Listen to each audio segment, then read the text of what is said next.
Hello again.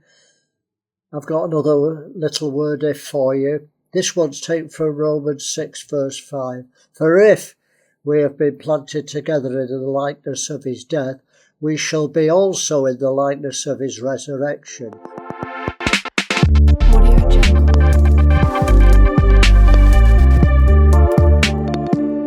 What a promise.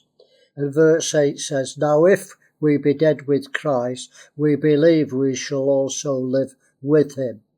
Well, there's two ifs in those passages, those verses, and they both say the same thing, really. Jesus was the first human being, the first mortal in flesh and blood to die a death and be raised again in an immortal body. There was people who were raised from the dead, Lazarus, Jairus' daughter, people in the Old Testament, but they were raised in flesh and blood and they died again. Jesus was the first man that was buried and rose again with a new, immortal, everlasting, eternal body. That's pretty amazing, don't you think?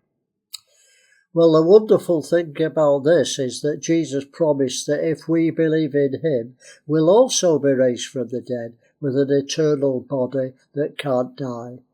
Paul calls it the first fruits. I've no time, but you can read it in 1 Corinthians 15. There's many verses that talk about the resurrection and the form we'll be in.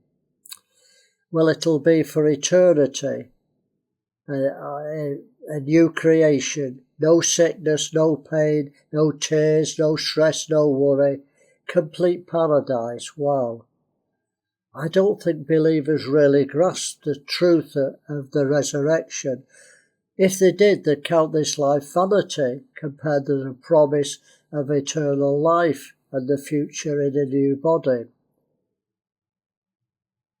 You know, most Christians don't live as aliens and pilgrims. They're living for this life. They're not living for when they die. But the real life starts when we die. So let me challenge you before I go. Are you living for this life or the real life? Because the real life starts when you die. And that's the real life in the new body that cannot die, to reign with Christ forever. What a promise. Dead to the world and all its toys, its idle pomp and faded joys. Jesus, my glory be. That's a quote from John Wesley. He understood about the millennium, about the kingdom that's coming. Well, I'm a busy man, so I'm going now. See you for the next vlog. Have a wonderful week.